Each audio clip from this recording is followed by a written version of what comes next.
Welcome to Digital TrendSpot 2010.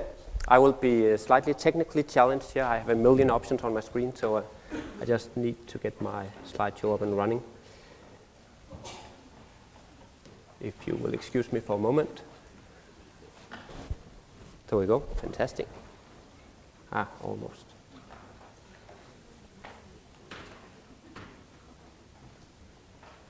There we go. That's not good. I'll try again. Didn't help. So if you were like me this morning, you would have been challenged coming to join us here today.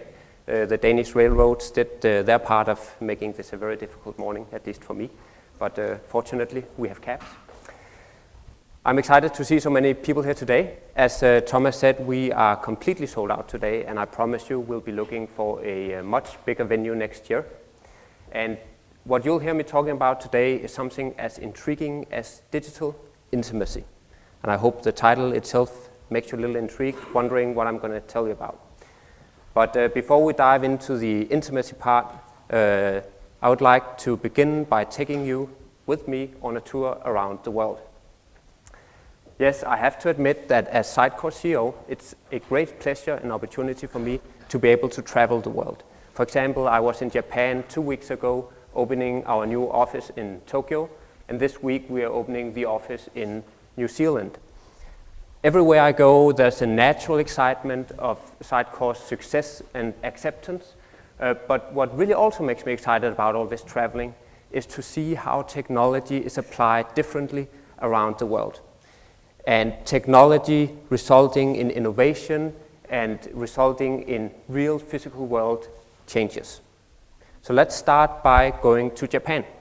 As I said, I was there a few weeks ago, and I realized there is a lot of people in Tokyo. I don't know if you know how many, but you have 12 million people living in the core of the city. And every day, by train, from the outskirts of Tokyo, 24 million people will take the train to the center of the city to join the 12 million that's already there, and Tokyo will grow to 36 million people. Yeah, sorry, that was right.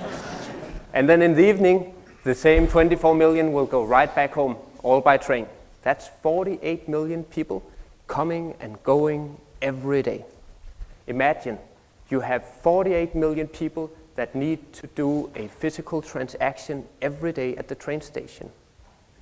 If all of these people had to pay 1 coin to get a ticket, you would collect 360 tons of coins in a day. And you would be printing 2,400 kilometers of tickets. And if these people had to wait for just 1 minute in line to get the ticket at the ticket machine, you would be wasting society 400 man-years of labor every day. It's really amazing numbers. So, I think that's a really good reason to be innovative. So in Japan, all your payment is done with your cell phone, and I'll show you how it works. It's very simple.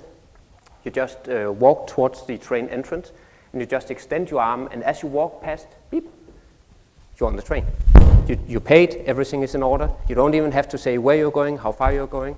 No delay, no wait. All of this happens instantly, and it's completely seamless. Everybody does it. It's the easiest thing in the world. So I was kind of clearly a tourist, having to stop at the ticket machine and putting in some coins and just seeing everybody walking by with their smart Japanese cell phones. But you can also pay for your cab ride like that, or pay for your groceries. And as I see it, in Japan, the credit card, the tickets, the coins, the money, they will be disappearing. They're moving into a new stage of society where everything is performed really easily, electronically, with something as simple as your cell phone. But that also raises another really interesting kind of cross-cultural question. Wildly successful technology in one area, like for example the iPhone is very popular in Europe and it's very popular in America, it's not so popular in Japan. Why would that be? Well, it's very obvious. It doesn't have the payment features. So what would you do if you had the choice?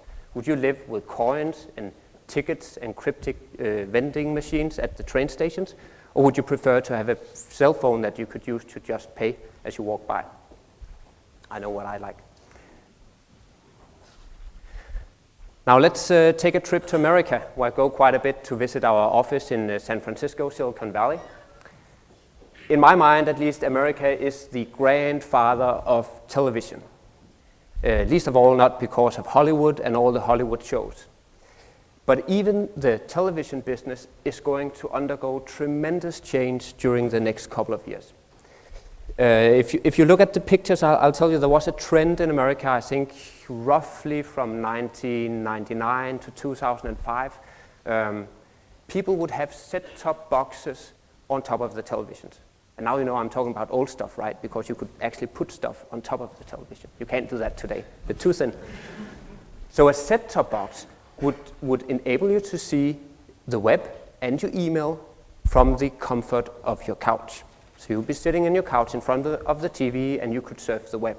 So this was pretty popular in the US. I don't think it really caught on in Denmark. But what's happening now is that the next generation of televisions are shipping completely internet aware.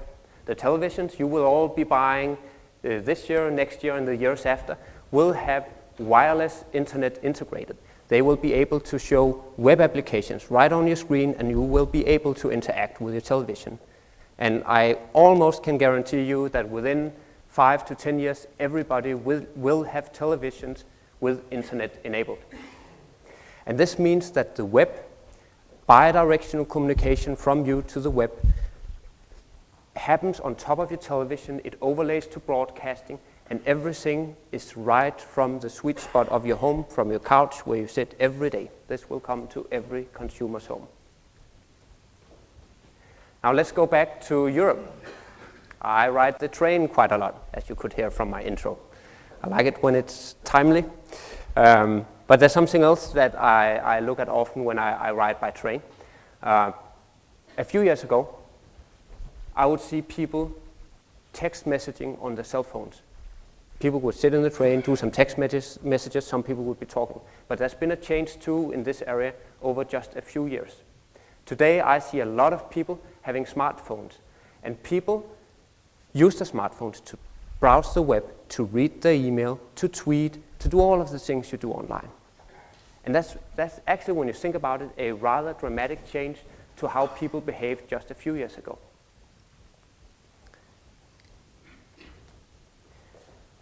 So the reason for taking you on a tour around the world together with me is that there's a central point to all of these stories. All of these advances that I talk about allow businesses to have far more digital touch points with their customers. And the digital world is rapidly becoming an ever-increasing part of our daily lives. I would say to some extent we are getting married to the digital world at a breathtaking pace. And all of this is about the interactions that we do in the digital world. They hold the potential to build a closer, a more intimate relationship between you and the businesses. And these relationships allow businesses to provide customers with a better understanding and more choices. Now let's think about the real world for a moment. When someone stops in a shop, in a real world shop, to look at something, clothes, you can tell a lot about what kind of person they are simply by observing them. You can tell what fashion do they look at, what colors do they look at, what items they don't look at, even tell you a lot about what kind of person it is and what preferences they have. And people's behavior in the web world is in many ways the same as in the physical world. By observing what people are doing online in the digital world, you can learn a lot about them. You can learn about their pain points, their needs, their desires, and you can try to act on it.